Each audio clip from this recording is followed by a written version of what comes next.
Wow, what a fantastic whiskey I have for you this week. It's so delicious. This is a gorgeous dram. This is Glengoyne, Chapter 3 of their Legacy series. And this is a beautiful non-age statement whiskey that's matured in both bourbon and sherry butts that are using American oak, and it's just absolutely gorgeous. Don't go anywhere. We're going to talk about this and talk about Glengoyne here in a second. Stay tuned.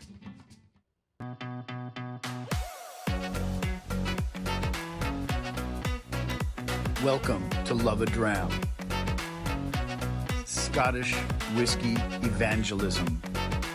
Here we celebrate the finest beverage on the planet, single malt Scottish whiskey.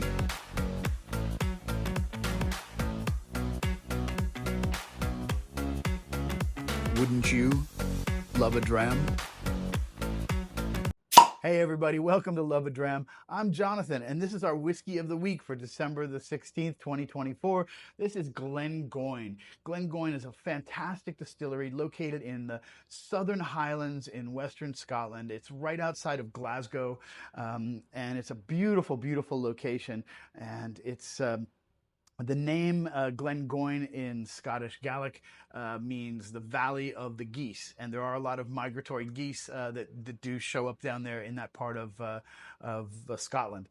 And so this distillery has been around since 1833 and has changed hands a couple of times. Most recently, it's been bought in 2003 by the Ian MacLeod Distillers. And so since they've had it, they also then went on to, about 8 years after that, they went on to purchase Tamdhu, which is another fantastic distillery. And they just added, as of last year, 2023, Rosebank, the reopened Rosebank. And we'll talk about those distilleries too in some other episodes maybe. But anyway, this is a nice family-owned company, and they're doing it right. They're doing really nice stuff. Lots of really great environmental ethics that go into the distillery management and how they approach things, and they definitely have long-term vision in mind and environmental sensitivity as well. And they produce a fantastic line of whiskeys. They have a brilliant core line that I think starts with like the 10 and then a 12. There's a 15-year-old, but I think that's only available at the distillery. And then there's an 18-year-old and a 21-year-old and a few others. The Legacy series is something that they've brought out separate. It's a non-age statement whiskey. We don't know how old it is.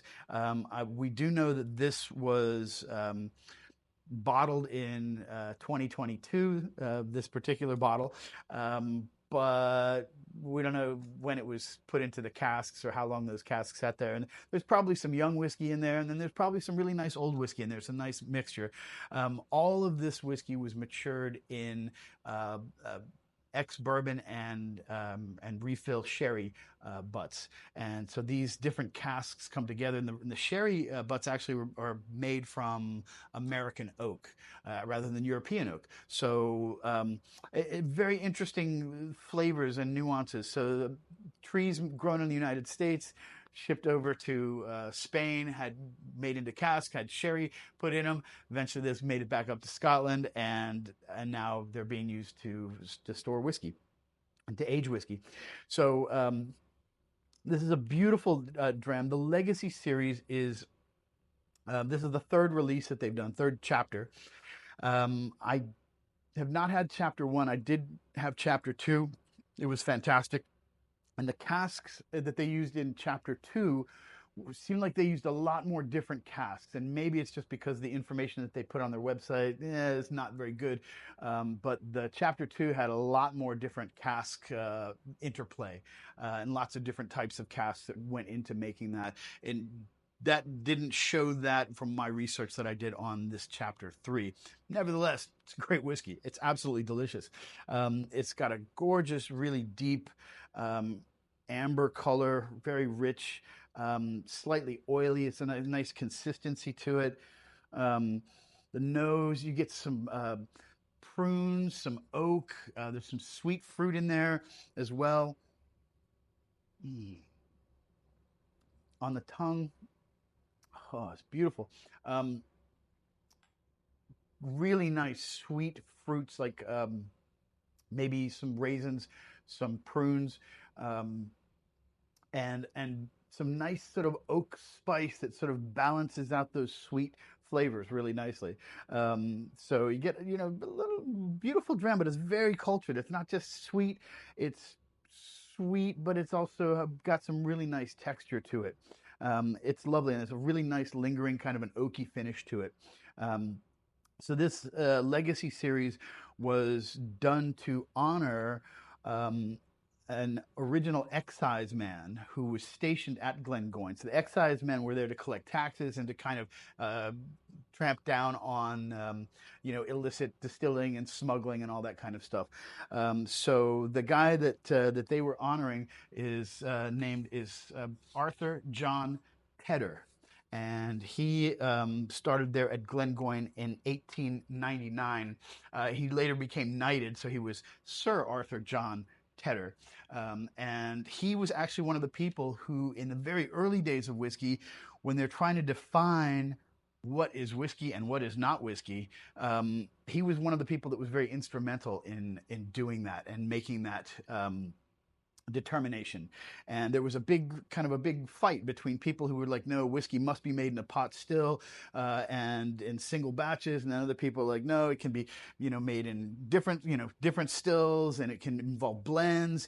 And what is whiskey? And so the blenders basically sort of won out in the argument that they get to call it it's whiskey as opposed to a single malt whiskey, and it's, if it's not made in Scotland, it can't be called Scotch or Scottish whiskey. So these are all part of the whole laying down the laws for Scottish whiskey, which basically helped to shape laws in many, many other countries, including the United States. Eventually, it's sort of catching up here as well. So it's nice to have things that are sort of defined as to what this is and what this isn't. And this series was done to honor that gentleman who's a big part of Scottish whiskey history, and so it's done in his name and in his honor. It's a fantastic whiskey. Glengoyne makes beautiful, beautiful stuff. I was very fortunate to be able to do a tour there back in 2022, I think. And beautiful distillery. It's such a picturesque location, and it's very interesting because it's right on the border of the appellation between Highland and Lowland whiskey. So if actually the border runs right through the middle of the distillery. So Glengoyne had the option of whether they wanted to identify as a lowland whiskey or as a Highland whiskey. And because of the, I guess, the cachet of the Highland, you know, thing, that sounds a little more romantic, they went with the Highland. The distillery is on the Highland side of the A81, and the A81 is the road that goes right in between the distillery and the barrel houses. The barrel houses are on the lowland side across the road. So it's kind of an interesting little piece of, I don't know, Appalachian trivia, if you will. But anyway, this is our whiskey of the week for December the 16th. This is Glengoyne. If you see any Glengoyne on the shelf, I think you're really going to enjoy it. They're all really, really well crafted and really nice whiskeys. They take their time making their whiskey. They're very proud of the fact that they have the slowest stills, the longest, maturations, and that they do the cask conditioning and stuff. So that's nice. They take some time. This is not, you know, whiskey that's being, you know, forced out the door, and they're very proud of that fact. So anyway, this is our whiskey of the week for December the 16th. Thanks so much for joining us, everybody, and until next time, Slanja.